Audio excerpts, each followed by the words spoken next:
Hi guys, welcome back to my channel. My name is Trisha, and in today's video I'm going to show you how I make my Thai green curry.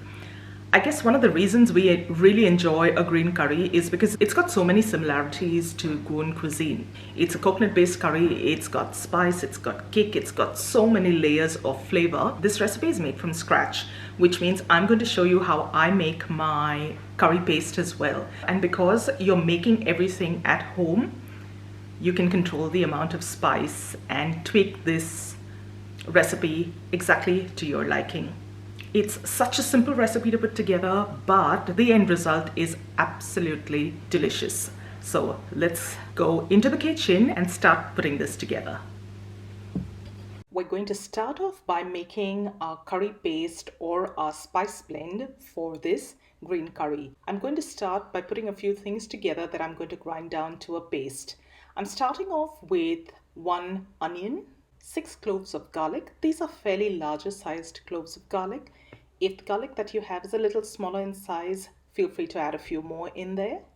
I'm going to use about 1 inch of ginger. Now the recipe would be even better with some galangal, but if you don't have access to galangal, feel free to use some ginger like I'm doing in this case. I give everything a bit of a rough chop before putting it in the blender jar. Next, I'm going to add 1 tablespoon of lemongrass. Fresh lemongrass is best. If you don't have access to fresh lemongrass, you can also use a lemongrass paste like I am. Next, we're going to use coriander. This is fresh coriander that I bought from the shops that still has the root on. I'm going to use the lower part of the stalk and that root portion. There's immense flavor in this. If you can't find coriander with the root on, use some of the stalk, and that will work too. Make sure that you're getting rid of all that mud and debris in that root system or between the stalks before you add it to the blender. I use about 4 to 6 bunches of coriander roots, depending on the size. Next up, I'm going to use 4 to 6 whole black peppercorns. To add a few spices now, I'm using 1 teaspoon of coriander powder. This is coriander that has been roasted first and then ground to a powder.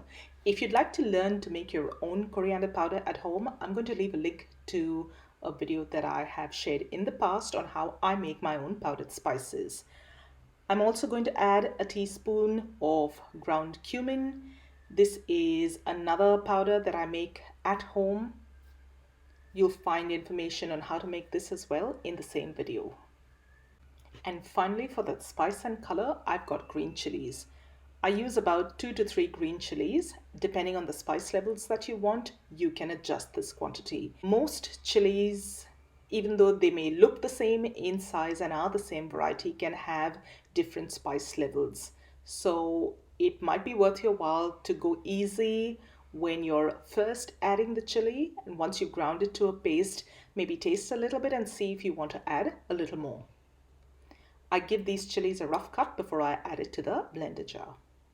And that's pretty much it. I'm just going to pop the lid on, and without adding any water first, I'm going to grind this to a paste. The onion and the garlic in there has enough of moisture to do the job for us. But if your mixer is struggling, go ahead and add a tiny bit of water. And once you end up with a paste like this, you're ready to start prepping the rest of your ingredients for the curry. With our spice paste taken care of, we can now start work on our veggies. Feel free to add or substitute veggies based on what you have on hand. Here's what I'm using. I'm going to use a few mushrooms, just quartered like you can see here. I've got a few green beans or French beans that I'm just going to take the tips and tails off and cut them into inch-long pieces. I had a piece of capsicum in the fridge that needed to be used up, so I'm just going to cut these into cubes and add them to the curry. I'm also going to add 1 carrot. This I'm going to slice into slightly thinner slices like you can see here, so that it doesn't take too much time to cook and cooks up in time with the other veggies. I'm going to add some broccoli in here. I'm going to use some of that stem as well. That stem is really delicious. So I just sliced that down like you can see me do here and add it to the curry. And I'm also going to use some broccoli florets. I love using zucchini in vegetable curries.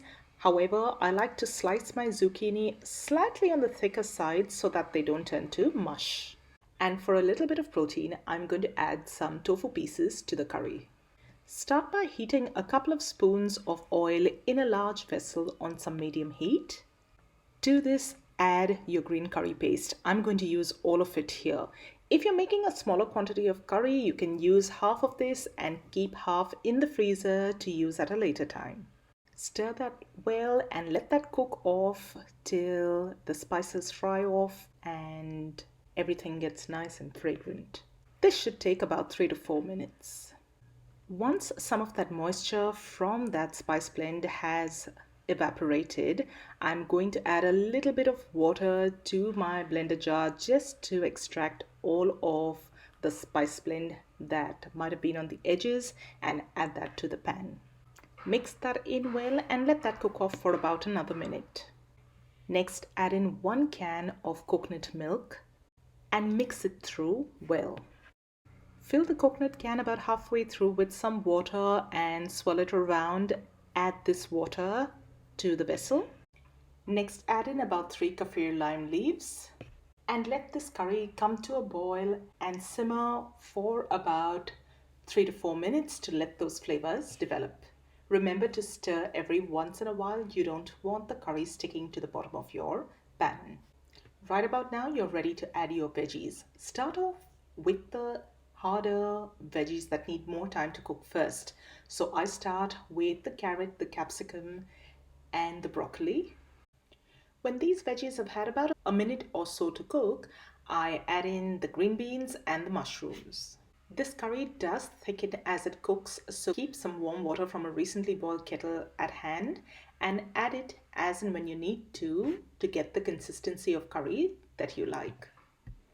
When the veggies are almost cooked through, add in the zucchini at this stage because the zucchini doesn't really need too much time to cook.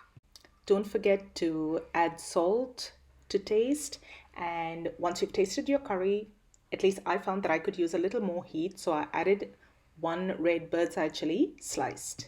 And I'm going to let that simmer for another minute or so, and that's it. Your Thai green curry is ready. Serve this piping hot with some rice and enjoy. So guys, that was my recipe for a Thai green curry. I've had to make some substitutions based on availability of ingredients. I hope you enjoyed today's video. If you did, don't forget to give it a thumbs up and share with family and friends. And if you haven't done so already, consider subscribing to my channel. Thank you so much for watching today. I'll see you really soon in the next one. Till then, take care. Bye.